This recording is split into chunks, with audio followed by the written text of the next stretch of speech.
है आपका मेरे चैनल धर्म और ज्ञान में। हम दुर्गा सप्तशती के चौथे अध्याय का श्रवण करते हैं। माँ दुर्गा के ये पाठ नवरात्रों में बहुत फलदायी होते हैं। नवरात्रों में इन पाठों को नियमित श्रवण करना चाहिए। इंद्रादि देवताओं द्वारा देवी की स्तुति। सिद्धि की इच्छा रखने वाले पुरुष जिनकी सेवा करते हैं तथा देवता जिन्हें सब ओर से घेरे रहते हैं, उन जया नाम वाली दुर्गा देवी का ध्यान करें। उनके श्री अंगों की आभा काले मेघ के समान है। वे अपने कटाक्षों से शत्रु समूह को भय प्रदान करती हैं। उनके मस्तक पर आभार्ध चंद्रमा की रेखा शोभा पाती है। वह अपने हाथों में शंख, चक्र, कृपाल और त्रिशूल धारण करती हैं। उनके 3 नेत्र हैं। वह सिंह के कंधे पर चढ़ी हुई हैं।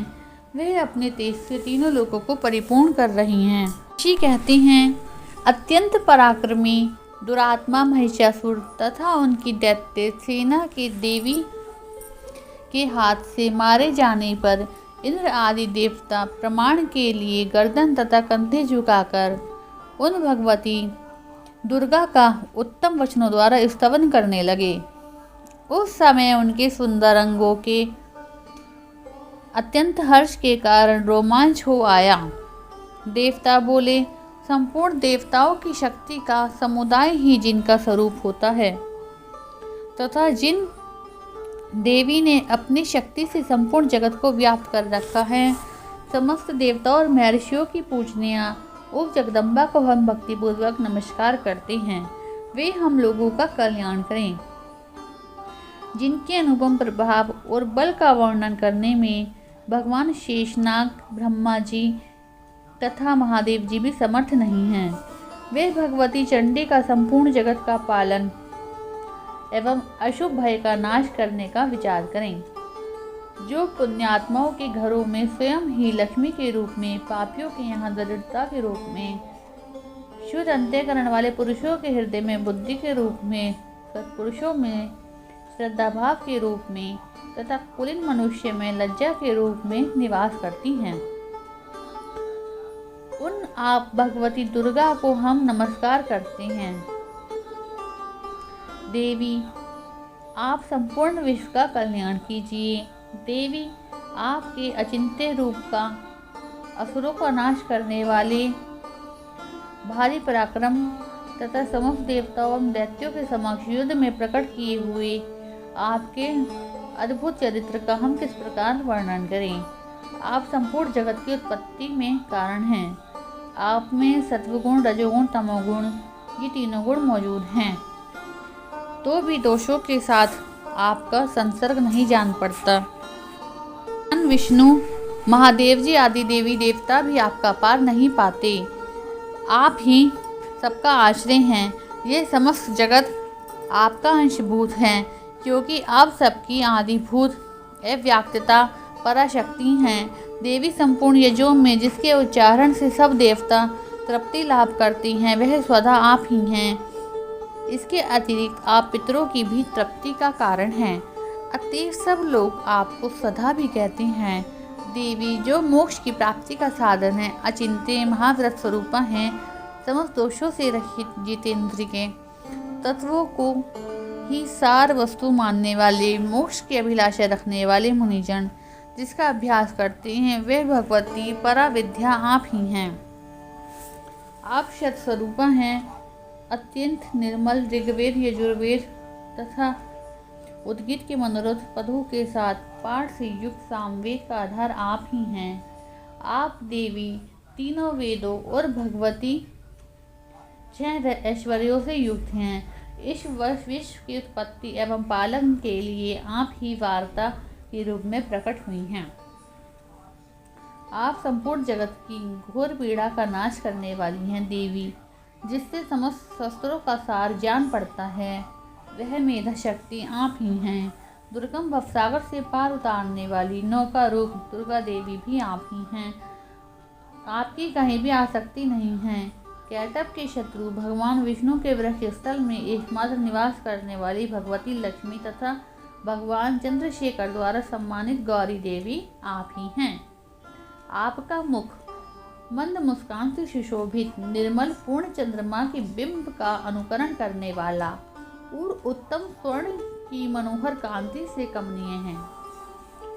तो भी उसे देखकर महिषासुर को क्रोध हुआ और सहसा उसने उन पर प्रहार कर दिया।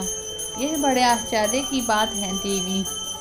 वही मुख जब क्रोध से युक्त होने पर उदयकाल से चंद्रमा की भांति लाल और तनी हुई गोहों के कारण विकराल हो उठा, तब उसे देखकर जो महिषासुर के प्राण तुरंत नहीं निकल गए, यह उससे भी बढ़कर आश्चर्य की बात है, क्योंकि क्रोध में भरी हुई यजमान को देखकर भला कौन जीवित रह सकता है। देवी, आप प्रसन्न हो। परमात्मा स्वरूप आपके प्रसन्न हो जाने पर जगत का अभ्युदय होता है और क्रोध में भर जाने पर तत्काल ही कितने कुलों का सर्वनाश हो जाता है। यह बात अभी अनुभव में आई है, क्योंकि महिषासुर की यह विशाल सेना क्षण भर में आपके कोप से नष्ट हो गई है। सदा अभ्युदय प्रदान करने वाली आप जिन पर प्रसन्न होती हैं, वे ही देश में सम्मानित होती हैं। उन्हीं को धन और यश की प्राप्ति होती है। उन्हीं का धर्म कभी शिथिल नहीं होता। वे ही अपने हष्ट पुष्ट स्त्री पुत्र और भृत्यों के साथ धन माने जाते हैं। देवी, आपकी ही कृपा से पुण्यात्मा पुरुष प्रतिदिन अत्यंत श्रद्धापूर्वक सदा सब प्रकार के धर्मानुकूल कर्म करता है और आपके प्रभाव से स्वर्गलोक में जाता है। इसलिए आप तीनों लोकों में निश्चय ही मनोवांछित फल प्रदान करती हैं। माँ दुर्गे, आप स्मरण करने पर सब प्राणियों का भय हर लेती हैं और स्वस्थ पुरुषों द्वारा चिंतन करने पर उन्हें परम कल्याणमयी बुद्धि प्रदान करती हैं।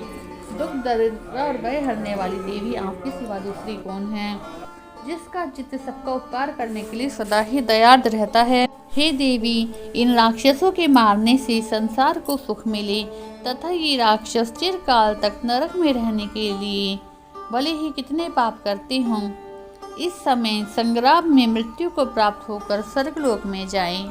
निश्चय ही यही सोचकर आप शत्रुओं का वध करती हैं। आप शत्रुओं पर शस्त्र का प्रहार क्यों करती हैं? समस्त असुरों को दृष्टिपात्र से भस्म क्यों नहीं कर देती? इसमें एक रहस्य है। ये शत्रु भी हमारे शस्त्रों से पवित्र होकर उत्तम लोक में जाएं, ऐसा देवी ऋषि को बताती हैं। इस प्रकार उनके प्रति भी आपका विचार अत्यंत उत्तम रहता है।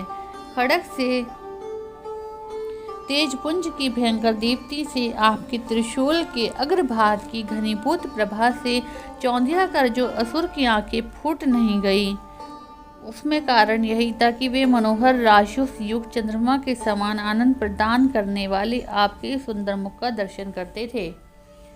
देवी, आपका शील दुराचारियों के बुरे बर्ताव को दूर करने वाला है। साथ ही यह रूप ऐसा है जो कभी चिंतन भी नहीं किया जा सकता और जिसकी कभी दूसरों से तुलना भी नहीं की जा सकती। आपका बल और आपका पराक्रम तो उन दैत्यों का भी नाश करने वाला है जो कभी देवताओं के पराक्रम को नष्ट कर चुके थे। इस प्रकार आपने शत्रुओं पर भी अपनी दया प्रकट की है। वरदायिनी देवी, आपके इस पराक्रमी की तुलना किसके साथ हो सकती है? और शत्रुओं को भय देने वाला अत्यंत घोर मनोहर ऐसा रूप भी आपके सिवा और कौन सा है? हृदय में कृपा, युद्ध में निष्ठुरता, ये दोनों बातें तीनों लोकों के भीतर केवल आप में ही देखी गई हैं।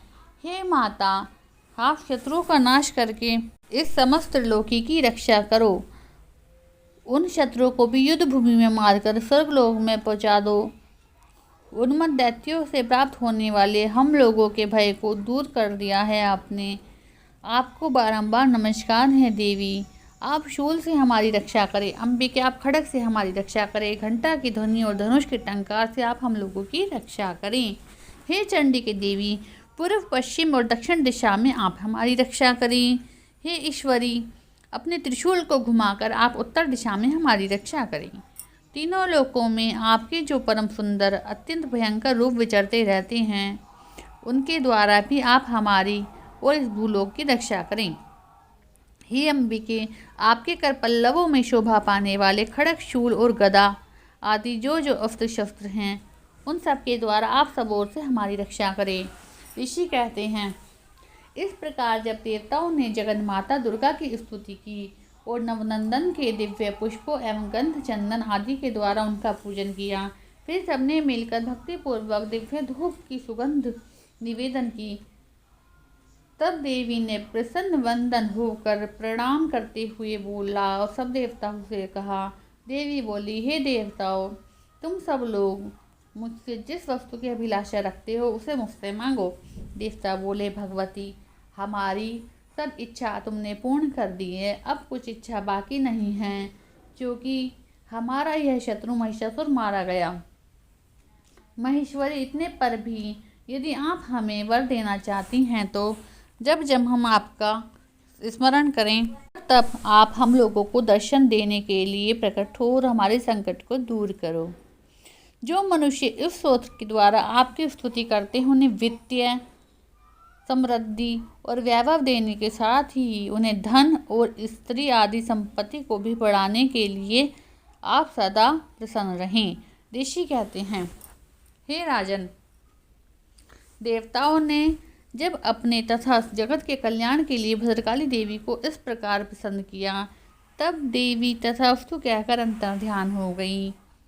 इस प्रकार पूर्व काल में तीनों लोकों का हित चाहने वाला देवी जिस प्रकार देवताओं के शरीर से प्रकट हुई, वह सब कथा मैंने आपको कह सुनाई है। अतः पुनः देवताओं का उपकार करने वाली वह देवी दुष्ट दैत्यों तथा शुंभ निशुंभ का वध करने के लिए, सब लोगों की रक्षा करने के लिए गौरी देवी के शरीर में जिस प्रकार प्रकट हुई थी, वह प्रसंग मुझसे सुनो, मैं उसका तुम्हें यथावत वर्णन करूँगा। इस प्रकार श्री मार्कंडेय पुराण में सार्वणिक मनवंतर की कथा में अंतर्गत देवी महात्म्य जो शक्रादि स्तुति नामक चौथा अध्याय पूरा हुआ। बोलो माता रानी की जय हो। कमेंट में जय माता की लिखना ना भूलें। वीडियो को अच्छी लगी हो तो इसको लाइक शेयर सब्सक्राइब करें।